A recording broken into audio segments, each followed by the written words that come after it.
Hi, I'm Maria Gracia, owner of GetOrganizedNow.com.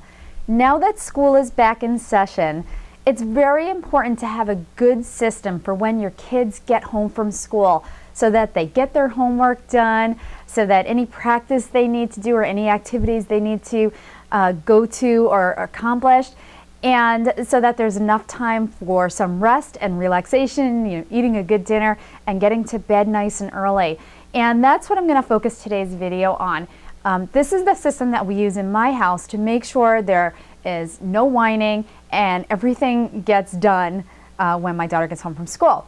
Now, my daughter gets home from school she gets out of school at 3, and then I pick her up and drive her home. So we generally arrive back at our house around 3:10, 3:15 or so. And she's usually very hungry and very thirsty when she gets home from school. So the very first thing that I do is sit her down at the kitchen table, and I have a snack already ready for her, and she enjoys that snack while we chit-chat about her day. And this is about a 15-minute process.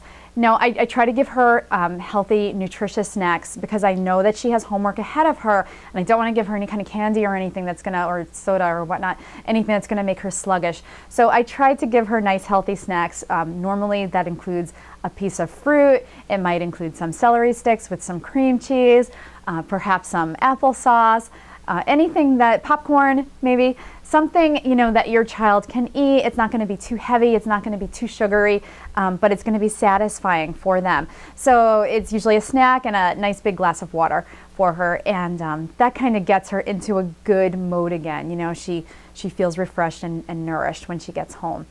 Then the very next thing we do is we get her to bring her backpack to the kitchen table, and that's where she does her homework. It's a nice quiet area.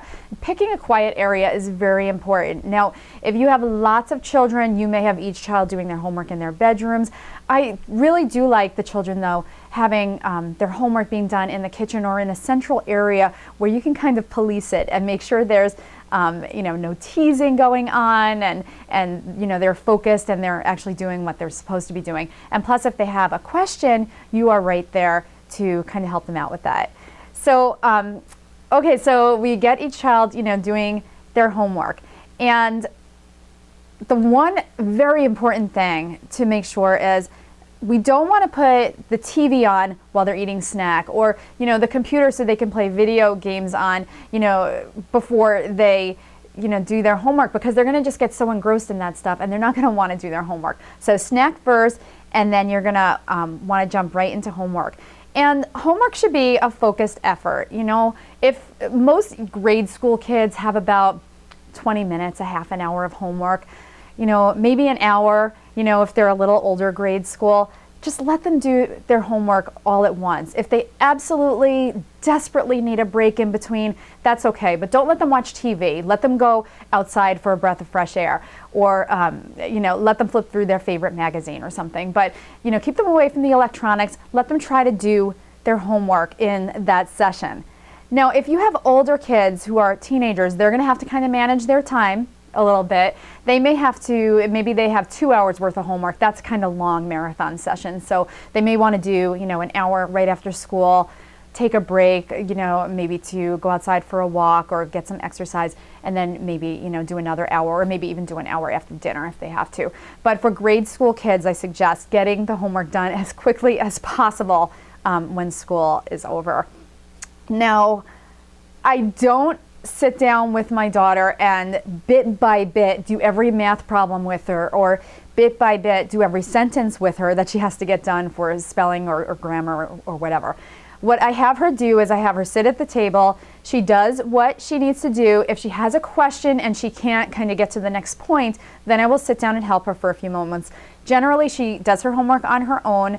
And I check it when she's done. And if there's anything wrong, I sit there, I go through, the things that are wrong, why they're wrong, and I help her get through that. And if I'm not available to do that, then my husband does it. So, it's just an easy way to, get things done and not have to be, over your child's shoulder all the time.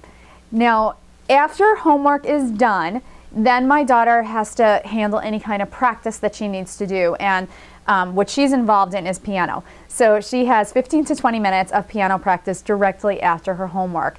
And then when that work is all done, she basically has the rest of the day to enjoy herself. She can watch TV at that point if she wants to. She can go outside and ride her bike. She can play her computer game. She can call her cousin on the phone. It doesn't matter to me. That's a relaxing part of the day for her, and I let her choose whatever she chooses to do.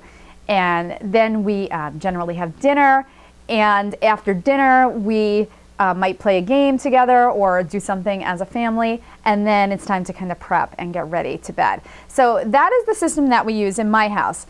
Not every house is going to be the same as mine. You know, it's kind of when you have your own business, it's easier for you to kind of set the hours the way that you see fit. Now, if you work a 9-to-5 job, you may have to flip-flop those times around a little bit. But even if your child, let's say your child goes to a friend's house for after school until you get home from work, you can ask your friend who is watching your child to let them do their homework, before, as soon as they come home from school. Don't let them watch TV. You kind of use that same system.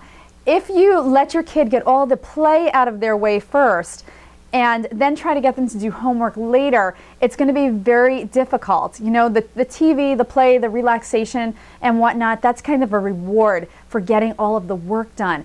So if you can, try to have your child get the work done first and enjoy all the rewards second. Now, one of the final things that I want to chat about is bedtime. And bedtime is really important because, as you know, the hours can fly by, and before you know it, you are at the end of the day and it's 8:30, 9 o'clock and your kids haven't even taken baths yet. So it is very important to establish a schedule in your household. If you have, let's say, 3 kids, they may, each have a separate bath time or a separate shower time. Do it at night if you can, because that's one less thing you have to do in the morning. And then the kids all should have established bedtimes. And if you have a grade school child, you're going to probably want to get that child to bed 7:30 for young children, 8 o'clock at night for children that are a little older. My daughter's going to bed right around 8:30 or so. She generally reads in bed for a half an hour and then she goes to bed at 9.